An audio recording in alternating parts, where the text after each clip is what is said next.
Hello दोस्तों, एक बार फिर से आपका स्वागत है आपके अपने YouTube channel Gopal study studio में। दोस्तों, आज मैं आपको बताने वाला हूँ कि किस तरीके से आप जो एचएमसी मशीन है, उसका पूरा जीटी कैसे परफॉर्म कर सकते हैं। तो सारे पॉइंट मैं बताऊँगा वन बाय वन। तो सबसे पहले देखिए अगर पहला पॉइंट देखते हैं तो पहला पॉइंट है अपना checking of angular deviation of x axis motion. इसमें क्या चेक करना है हमें, जब एक्स एक्सिस में मोशन कर रही है हमारी एक्सिस, तो कोई एंगुलर डेविएशन तो नहीं हो रहा है कि मतलब कोई जो हमारी एक्स एक्सिस मोशन के दौरान एक्स वाई प्लेन या वाई जेड प्लेन में कोई एंगुलर मूवमेंट तो नहीं हो रहा है। तो इसको हम किस तरीके से चेक करेंगे, देखिए यहाँ पे हमने लेवल इंडिकेटर रखा रखा हुआ है। अगर टॉप व्यू से देखते हैं तो इस तरीके से हमने लेवल इंडिकेटर रखा हुआ है। जो लेवल है अपना प्रिसीजन लेवल इंडिकेटर यहाँ पे यूज कर रहे हैं।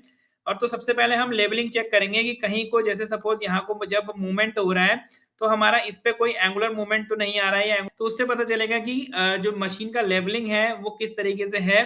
तो पहला पॉइंट हम ये चेक कर रहे हैं यहाँ पे। तो जो यहाँ पे क्या है कि जब हम इसको एक्स एक्सिस में मोशन करेंगे तो बराबर 5 पॉइंट हम लेंगे। जैसे सपोज़ पहला हमने यहाँ पे चेक किया, दूसरा इक्वी डिस्टेंस पे मतलब सेम डिस्टेंस पे हम 5 पॉइंट यहाँ पे कलेक्ट करेंगे, 5 रीडिंग्स लेंगे और जो मैक्सिमम डिफरेंस होगा वो यहाँ पे हमारा ये वैल्यू आ जाएगा। तो जैसे कि as per standard ISO standard की वैल्यू ये है कि 60 माइक्रोन हमारा 1000 जब अगर सपोज एक्स एक्सिस चल रही है तो 60 माइक्रोन यहाँ पे मैक्सिमम डेविएशन आए।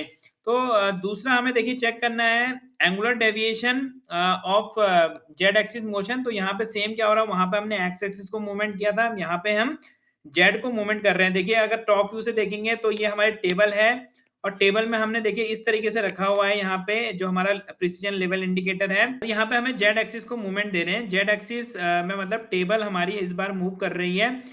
और जो दूसरा लेवल इंडिकेटर है जिसको हम रेफरेंस लेवल इंडिकेटर बोल रहे हैं वो रखा गया है स्पिंडल के कॉलम के ऊपर, जहाँ पे भी लेवल इंडिकेटर रखने की जगह बनी रहती है। नॉर्मली ये दोनों गेज इसलिए रखे रहते हैं कि कंपेयर करने के लिए, कि दोनों का कंपैरिजन हम कर सकें कि किस तरीके से रीडिंग हमारी चेंजेस हो रही हैं जो भी एक्सिस मूवमेंट कर रही है।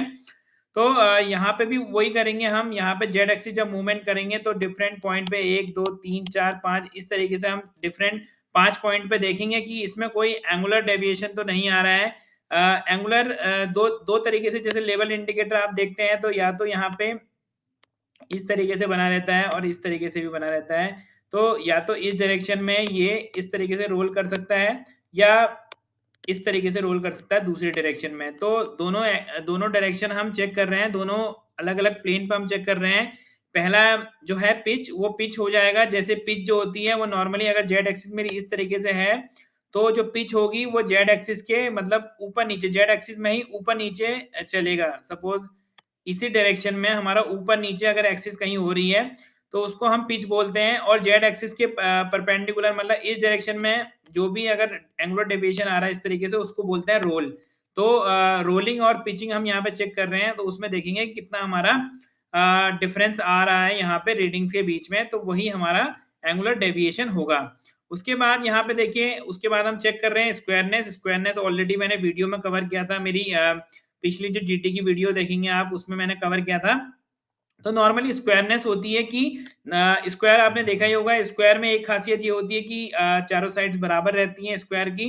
अगर मैं स्क्वायर शेप की बात करूँ तो और यहाँ पे देखेंगे तो 90 डिग्री का एंगल बनता है। तो 2 एक्सिस के बीच में 90 डिग्री का एंगल है या नहीं है, उसको देखने के लिए यहाँ पे हम स्क्वायरनेस टेस्ट करते हैं। जैसे कि सपोज़ एक्स और वाई, हमारी जो एक्स और वाई है वो परपेंडिकुलर है या नहीं है, या वाई और जेड परपेंडिकुलर है या नहीं है। सपोज़ ये एक्स, वाई और जेड है, तो ये तीनों परपेंडिकुलर हैं या नहीं है आपस में, उसको चेक करने के लिए हम स्क्वायरनेस टेस्ट करते हैं। तो सबसे पहले हम क्या कर रहे हैं, of squareness between the Y axis motion and X axis motion. तो यहाँ पे आप देख रहे होंगे डायल स्टैंड को हमने लगा दिया स्पिंडल के ऊपर, और यहाँ पे जो डायल गेज है उसको हमने देखिए इस तरीके से हमने खड़ा करके रखा हुआ है। जो हमारा स्ट्रेट एज होता है, हमने इस तरीके से खड़ा करके रखा हुआ है। एक्स एक्सिस के पैरेलल इसको रखा हुआ है।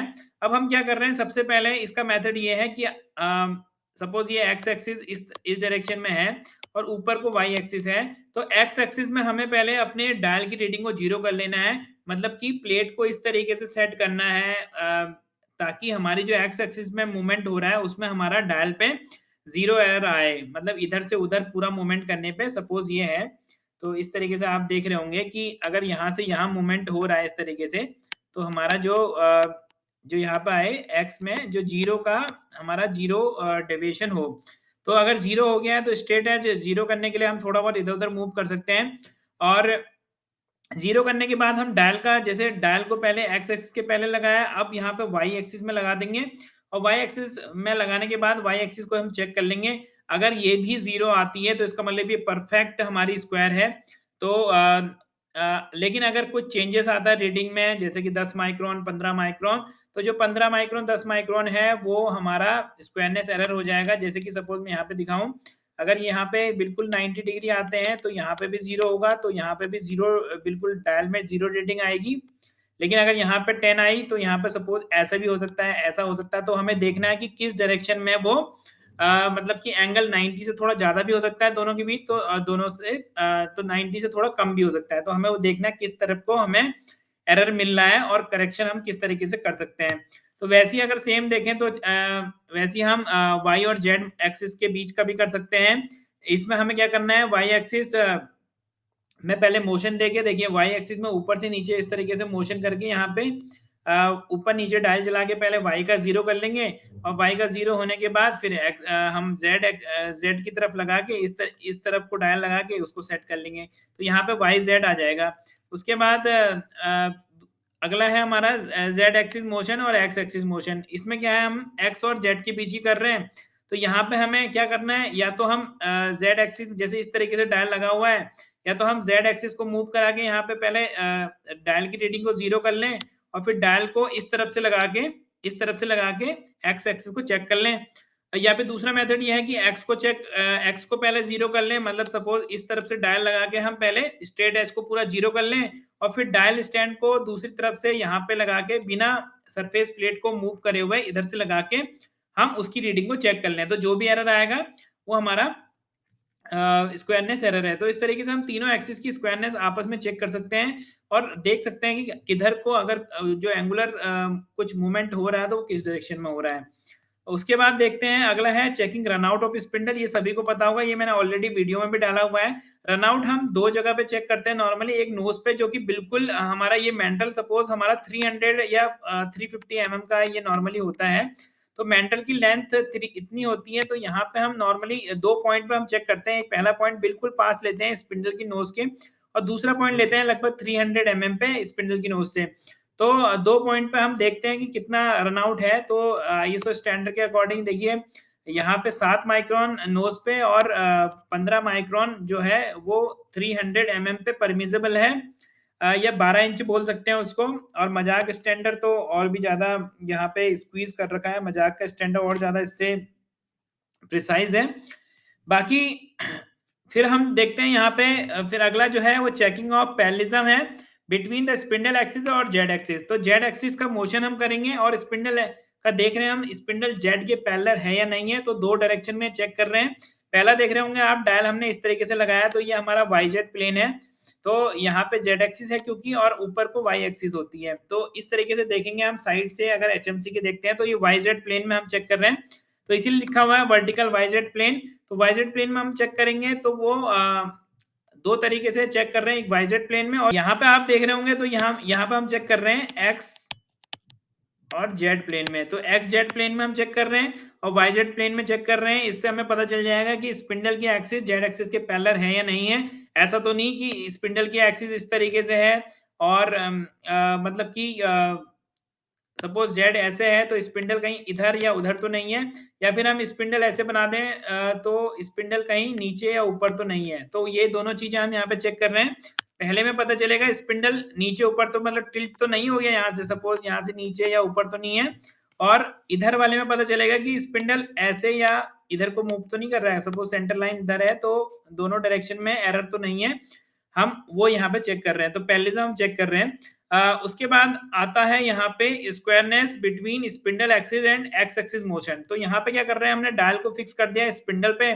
स्पिंडल पे मेंडल लगाया हुआ है, डायल को फिक्स कर दिया, एक पॉइंट पे हमने 0 ले लिया है स्ट्रेट एज के। फिर स्पिंडल को हम रोटेट करेंगे। स्पिंडल को हम रोटेट करेंगे और दूसरे पॉइंट पे जब ये टच करेगा तो देखेंगे कितना एरर है। अगर ये एरर होता है, इसका मतलब स्पिंडल का जो स्पिंडल है वो एक्स एक्सिस से स्क्वायर नहीं है, स्पिंडल की एक्सिस एक्स एक्सिस के स्क्वायर नहीं है। अगर यहाँ पे कुछ रीडिंग डिफरेंट आती है दोनों पॉइंट पे, उतना ही वो एरर कहलाएगा। अगर बिल्कुल परफेक्ट है तो उसका मतलब ये परफेक्ट स्क्वायर है। और दूसरा हमारा जो है वो स्क्वायरनेस बिटवीन स्पिंडल एक्सिस और एक्स एक्सिस मोशन। तो स्पिंडल एक्सिस यहाँ पे और X axis sorry Y axis motion, तो ये इनके बीच की यहाँ पे स्क्वायरनेस चेक की जा रही है। तो वैसे ही सेम तरीका है, स्ट्रेट एज को हम वर्टिकल रखेंगे और वर्टिकल 2 पॉइंट हम चेक करेंगे, एक यहाँ पे ले लेंगे, एक दूसरा यहाँ पे ले लेंगे और दोनों को चेक करने के बाद हम देख लेंगे कि अगर इसमें कुछ एरर होता है तो वो कितना एरर है अपना स्पिंडल एक्सिस और वाई एक्सिस मोशन के या फिर वाई एक्सिस के स्क्वायरनेस में। तो दोस्तों जीटी करने के लिए आपको ज़रूरत पड़ेगी dial, dial stand, straight edge और यहाँ पे मेंडल की आपको ज़रूरत पड़ने वाली है। तो आशा करता हूँ आपको ये वीडियो पसंद आया होगा। अगर वीडियो पसंद आया है तो लाइक कर दीजिए, चैनल को सब्सक्राइब कर दीजिए। अगले बार फिर मिलेंगे कुछ नए टॉपिक के साथ, तब तक के लिए दीजिए इजाज़त। नमस्कार।